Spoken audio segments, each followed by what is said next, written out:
ನಮಸ್ಕಾರ ವೀಕ್ಷಕರೇ, ನಾಳೆ ಸೋಮವಾರ ಗೊತ್ತಲ್ವಾ, ಆಗಸ್ಟ್ 5 ಗೃಹಲಕ್ಷ್ಮಿ ಯೋಜನೆಯ 11 ಮತ್ತು 12ನೇ ಕಂತಿನ ಹಣ ಖಂಡಿತವಾಗಿ 100% 22 ಜಿಲ್ಲೆಗಳಿಗೆ ಹಣ ರಿಲೀಸ್ ಆಗ್ತಾ ಇರುವಂಥದ್ದು. ಸೊ ಹಾಗಾದರೆ ಆ ಒಂದು 22 ಜಿಲ್ಲೆಗಳು ಯಾವುವು ಅನ್ನೋದನ್ನು ನಾನು ಕಂಪ್ಲೀಟಾಗಿ ತಿಳಿಸ್ಕೊಡ್ತೀನಿ. ಸೊ ನೀವು ನೋಡಲೇಬೇಕು. ಯಾಕಪ್ಪ ಅಂದರೆ ಆ ಒಂದು 22 ಜಿಲ್ಲೆಗಳಲ್ಲಿ ನಿಮ್ಮ ಜಿಲ್ಲೆನೂ ಕೂಡ ಆಗಿರ್ಬೋದು, ನಿಮ್ಮ ಖಾತೆಗೂ ಕೂಡ ಹಣ ಜಮಾ ಆಗ್ಬೋದಾಗಿರುತ್ತೆ. ಅದರ ಜೊತೆಗೇ ಇಲ್ಲಿ ನಿಮಗೆ ಇನ್ನೂ ಕೂಡ ಆಗಸ್ಟ್ ತಿಂಗಳು ಸ್ಟಾರ್ಟ್ ಆಗಿ ಬಹಳ ದಿನ ಆಯಿತು, ಅಂದರೆ 2-3 ದಿನ ಆಯಿತು, ಇನ್ನೂ ಕೂಡ ನಿಮಗೆ ಹಣ ಜಮಾ ಆಗಿಲ್ಲ ಅಂದರೆ ಆಗಸ್ಟ್ 1ನೇ ತಾರೀಕು ಇಟ್ಕೊಂಡು ನಾವು ಪ್ರಾರಂಭಿಸ್ತೇವೆ, ಎಲ್ಲರ ಖಾತೆಗೆ ಆದಷ್ಟು ಬೇಗ ಜಮಾ ಮಾಡ್ತೇವೆ ಅಂತ ಲಕ್ಷ್ಮೀ ಹೆಬ್ಬಾಳ್ಕರ್ ಮೇಡಮ್ ಅವರು ಹೇಳಿದ್ರು. ಆದರೂ ಸಹಿತ ನಿಮಗೆ ಹಣ ಜಮಾ ಆಗಿಲ್ಲಪ್ಪ ಇನ್ನೂ ಸಹಿತ ಅಂದರೆ, ಸೊ ಅದಕ್ಕೆ ಮುಖ್ಯ ಕಾರಣವನ್ನು ಲಕ್ಷ್ಮೀ ಹೆಬ್ಬಾಳ್ಕರ್ ಮೇಡಮ್ ಅವರು ಕೊಟ್ಟಿರುವಂಥದ್ದು. ಸೊ ಒಂದು ಕಾರಣ ಏನು ಅನ್ನೋದಂಥದ್ದನ್ನು ನಾನು ಮುಂದೆ ತಿಳಿಸ್ತಾ ಹೋಗ್ತೀನಿ. ಸೊ ಕಂಪ್ಲೀಟ್ ಆಗಿ ವಿಡಿಯೋನ ವಾಚ್ ಮಾಡಿ.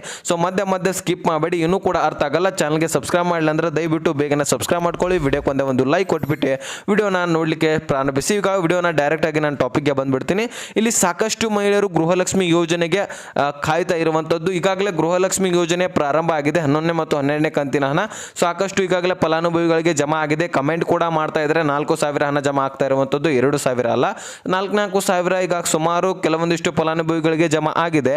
ಸೊ ಇನ್ನೂ ಬಹಳಷ್ಟು ಫಲಾನುಭವಿಗಳಿಗೆ ಜಮಾ ಆಗೋದಿದೆ. ಅಲ್ಲಿ ಸಾಕಷ್ಟು ಒಂದು ಫಲಾನುಭವಿಗಳ ರೇಷನ್ಸ್ ಕಾರ್ಡ್ಗಳನ್ನು ಕೂಡ ತೆಗೆದಾಕ್ತಾ ಇದ್ದಾರೆ, ಗೃಹಲಕ್ಷ್ಮಿ ಯೋಜನೆಯಿಂದನೂ ಕೂಡ ತೆಗೆದಾಕ್ತಾ ಇರುವಂಥದ್ದು ನೀವು ಕಾಣ್ಬೋದು.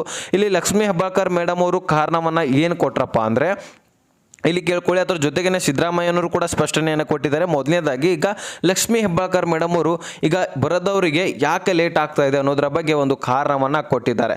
ಸೊ ಒಂದು ಕಾರಣವನ್ನು ನಾನು ತಿಳಿಸ್ಕೊಡ್ತೀನಿ ನೋಡ್ರಿ. ಇಲ್ಲಿಗೆ ಮಾಧ್ಯಮದಲ್ಲಿ ಚರ್ಚೆ ಮಾಡುವಂತಹ ಸಂದರ್ಭದಲ್ಲಿ ಈಗಾಗಲೇ ನಾವು DBTಗೆ ಅಂತೂ ಪುಷ್ ಮಾಡಿದ್ವಿ. ಈಗ ಟ್ರೆಜರಿದಿಂದ DBTಗೆ ಬರುತ್ತೆ, DBTಯಿಂದ ಬ್ಯಾಂಕ್ಗಳಿಗೆ ಬರುತ್ತೆ, ಬ್ಯಾಂಕಿನಿಂದ ನಿಮ್ಮೆಲ್ಲರ ಖಾತೆಗೆ ಸಪ್ರೇಟ್ ಆಗಿ ಜಮಾ ಆಗ್ತಾ ಬರುತ್ತೆ. ಓಕೆನಾ? ಸೊ ಈ ಸ್ಟೆಪ್ಗಳಿರ್ತವೆ. ಈಗ ಟ್ರೆಜರಿದಿಂದ DBTಗೆ ಅಂತೂ ಪುಷ್ ಮಾಡಿದ್ವಿ, DBTದಿಂದ ಬ್ಯಾಂಕ್ಗಳಿಗೆ ಅರ್ಧಕ್ಕರ್ಧ ಅಮೌಂಟ್ ಹೋಗಿದೆ. ಆ ಒಂದು ಅರ್ಧ ಅಮೌಂಟ್ ಏನಿದೆಲ್ಲ ಎಲ್ಲರ ಖಾತೆಗೆ ಜಮಾ ಆಗ್ತಾ ಇದೆ.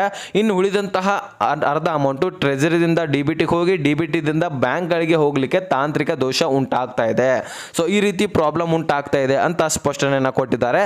ಅದನ್ನು ಆದಷ್ಟು ಬೇಗ ಸರಿಪಡಿಸಿಕೊಂಡು ಆ ಒಂದು ತಾಂತ್ರಿಕ ದೋಷವನ್ನು ತೆಗೆದುಹಾಕಿ ಆ ಒಂದು ಬ್ಯಾಂಕ್ಗಳಿಗೆ ಹಣವನ್ನು ಹಾಕಿ ಬ್ಯಾಂಕಿನಿಂದ ನಿಮ್ಮ ಖಾತೆಗೆ ಎಲ್ಲರ ಖಾತೆಗೆ ಹಣವನ್ನು ಜಮಾ ಮಾಡ್ತೇವೆ ಅಂತ ಒಂದು ಸ್ಪಷ್ಟನೆಯನ್ನ ಮಹಿಳಾ ಮತ್ತು ಮಕ್ಕಳ ಕಲ್ಯಾಣ ಇಲಾಖೆ ಸಚಿವೆ ಕೊಟ್ಟಿರುವಂತದ್ದು. ಸೊ ಇದಾದ್ಮೇಲೆ ನೀವು ಕೇಳಬಹುದು, ಸಿದ್ದರಾಮಯ್ಯನವರು ಕೂಡ ಈಗ ಸ್ಪಷ್ಟನೆಯನ್ನ ಕೊಟ್ಟಿದ್ದಾರೆ.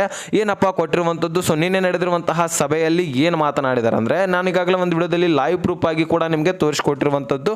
ಸೊ ನೋಡಬಹುದು, ಹಿಂದಿನ ವಿಡಿಯೋನ ಚೆಕ್ ಮಾಡ್ಕೊಬಹುದು. ಇಲ್ಲಿ ಸಿದ್ದರಾಮಯ್ಯನವರು ಏನು ಹೇಳಿದ್ರು ಅಂದ್ರೆ, ಮೇನಲ್ಲಿ ಏನು ಅಮೌಂಟ್ ಹಾಕಿದ್ದೀವಲ್ಲ ಅದು ಆದಮೇಲೆ ನಾವು ಅಮೌಂಟೇ ಹಾಕಿಲ್ಲ, ಇದು ನಿಜ. ಆದರೆ ಅಮೌಂಟು ಕೆಲವೊಂದಿಷ್ಟು ಫಲಾನುಭವಿಗಳಿಗೂ ಹೋಗಿರುವಂಥದ್ದು ನಿಜ, ಆದರೆ ಎಲ್ಲರ ಖಾತೆಗೆ ಜಮಾ ಮಾಡಿಲ್ಲ ಅಂತ ಒಂದು ಮಾಹಿತಿಯನ್ನು ಕೊಟ್ಟಿರುವಂಥದ್ದು. ಆದರೆ ಈಗ ಮೇ ನಂತರ ಒಂದು ಸ್ವಲ್ಪ ಜನರ ಖಾತೆಗೆ ಅಂತೂ ಹಣ ಹಾಕಿದ್ದೀವಿ, ಇನ್ನುಳಿದ ಎಲ್ಲರ ಖಾತೆಗೆ ಅಮೌಂಟ್ ಹಾಕಲಿಕ್ಕೆ ನಾನು ಹೇಳಿದ್ದೀನಿ.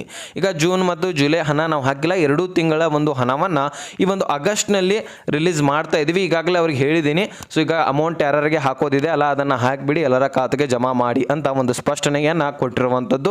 ಈಗ ಆ ಒಂದು ಮಹಿಳಾ ಮತ್ತು ಮಕ್ಕಳ ಕಲ್ಯಾಣ ಇಲಾಖೆ ಆ ಒಂದು ಕೆಲಸವನ್ನ ಮಾಡ್ತಾ ಇರುವಂಥದ್ದು. ಗೃಹಲಕ್ಷ್ಮಿ ಯೋಜನೆಗೆ ಸಂಬಂಧಪಟ್ಟಂತಹ ಯಾರು ಒರಿಜಿನಲ್ ಡಾಕ್ಯುಮೆಂಟ್ಸ್ಗಳನ್ನ ಹೊಂದಿರುವಂತಹ ಮಹಿಳೆಯರ ಒಂದು ಅಮೌಂಟ್ ಅನ್ನ ಅವರ ಖಾತೆಗೆ ಜಮಾ ಮಾಡ್ತಾ ಇರುವಂಥದ್ದು. ಅದ್ರ ಜೊತೆಗೇನೆ ಈಗ ಸಿದ್ದರಾಮಯ್ಯನವರು ಇನ್ನೊಂದು ಸ್ಪಷ್ಟನೆಯನ್ನ ಕೊಟ್ಟರು. ಇಲ್ಲಿ ನಾವು ಗೃಹಲಕ್ಷ್ಮಿ ಯೋಜನೆಯ ಅಮೌಂಟ್ ಹಾಕ್ತಾ ಇದ್ದೀವಿ, ಆದರೆ ಅಲ್ಲಿ ಅಮೌಂಟ್ ಅವರ ಖಾತೆಗೆ ಜಮಾ ಆಗಿದೆ ಅಂತ ಮೆಸೇಜ್ ಹೋಗ್ತಾ ಇದೆ, ಆದರೆ ಅವರಿಗೆ ಹಣ ಜಮಾ ಆಗಿರುವಂತಹ ಹಣನೇ ಸಿಗ್ತಾ ಇಲ್ಲ, ಕಾಣ್ತಾ ಇಲ್ಲ.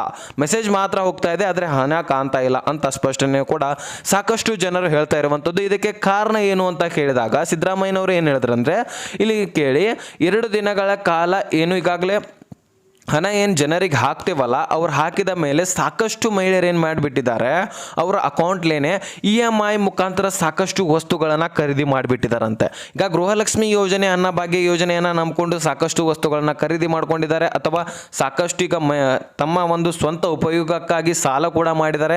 ಆ ಒಂದು ಕಂತುಗಳನ್ನು ಆಗಿರಲಿ ಅಥವಾ EMI ಮುಖಾಂತರ ಏನು ಸಾಲ ಪಡೆದಿರ್ತಾರೆ ಆ ಸಾಲವನ್ನು ಅವರೇ ಕಟ್ ಮಾಡ್ಕೊಂಡ್ಬಿಡ್ತಾರೆ ಬ್ಯಾಂಕ್ನವರು. ಹಿಂಗೇನು ಜಮಾ ಆಗುತ್ತಲ್ಲ ನಿಮ್ಮ ಒಂದು ಖಾತೆಯಲ್ಲಿ ಹಣ ಇರುತ್ತೆ, ಆ ಒಂದು ಹಣವನ್ನು ಆಟೋಮೆಟಿಕ್ ಆಗಿ ಕಟ್ ಮಾಡ್ಕೊಂಡ್ಬಿಡ್ತಾರೆ. ನಿಮ್ಗೆ ಮೆಸೇಜ್ ಕೂಡ ಡೆಬಿಟೆಡ್ ಅಂತ ಬರಲ್ಲ. ಓನ್ಲಿ ಗೃಹಲಕ್ಷ್ಮಿ ಯೋಜನೆ ಕಡೆಯಿಂದ ಬಂದಿರುವಂತಹ ಕ್ರೆಡಿಟೆಡ್ ಮೆಸೇಜ್ ಮಾತ್ರ ಬಂದಿರುತ್ತೆ. ಸೊ ಅವಾಗ ನೀವು ಅಕೌಂಟನ್ನು ಚೆಕ್ ಮಾಡಿದ ತಕ್ಷಣ ಹಣನೇ ಇರಲ್ಲ. ಸೊ ಅವಾಗ ನೀವು ಏನು ಮಾಡ್ತೀರಾ, ಗೃಹಲಕ್ಷ್ಮಿನೇ ಹಾಕಿಲ್ಲ, ಈ ಒಂದು ಮೆಸೇಜ್ ಬಂದಿದೆ ಅಂತ ಅನ್ಕೋತೀರಾ ಅಂತ ಒಂದು ಸಿದ್ದರಾಮಯ್ಯನವರು ಸ್ಪಷ್ಟನೆಯನ್ನು ಕೊಟ್ಟಿರುವಂಥದ್ದು. ಈಗಾಗಲೇ ಅದರ ಮೇರೆಗೆ ಬ್ಯಾಂಕಿಗಳಿಗೂ ಕೂಡ ಒಂದು ಮಾಹಿತಿಯನ್ನು ಕೊಟ್ಟಿರುವಂಥದ್ದು. ನಾವು ಗೃಹಲಕ್ಷ್ಮಿ ಯೋಜನೆಯನ್ನು ಹಣವನ್ನು ಹಾಕ್ತೀವಿ, ಅನ್ನಭಾಗ್ಯ ಯೋಜನೆಯನ್ನು ಹಣವನ್ನು ಹಾಕಿದ ತಕ್ಷಣ 2-3 ದಿನಗಳ ಕಾಲ ನೀವು ಹಣವನ್ನು ಕಟ್ ಮಾಡ್ಕೋಬಾರ್ದು. ಓಂ ಶ್ರೀ ಹೊರನಾಡು ಅನ್ನಪೂರ್ಣೇಶ್ವರಿ ಜ್ಯೋತಿಷಾಲಯ. ನಾವು ಮನುಷ್ಯರಾಗಿ ಹುಟ್ಟಿದ ಬಳಿಕ ಒಂದಾದ್ರೂ ಸಮಸ್ಯೆ ಇದ್ದೇ ಇರುತ್ತೆ. ಪ್ರೀತಿಯಲ್ಲಿ ಕಿರಿಕಿರಿ, ಮದುವೆಯಲ್ಲಿ ಸಮಸ್ಯೆ, ಗಂಡ ಹೆಂಡತಿಯ ಜಗಳ, ಅತ್ತೆ ಸೊಸೆಯ ಜಗಳ, ಶತ್ರುವಿನ ನಾಶ, ಮಹಿಳೆಯರ ಗುಪ್ತ ಸಮಸ್ಯೆಗಳು, ಸಾಕಷ್ಟು ಹಲವಾರು ಸಮಸ್ಯೆಗಳಿರ್ತವೆ. ಈ ಒಂದು ಎಲ್ಲ ಸಮಸ್ಯೆಗಳಿಗೆ ಇಲ್ಲಿ ಗುರೂಜಿ ಅವರು ವೇದಾಂತ್ ಶರ್ಮಾ ಇವರ ಹೆಸರು.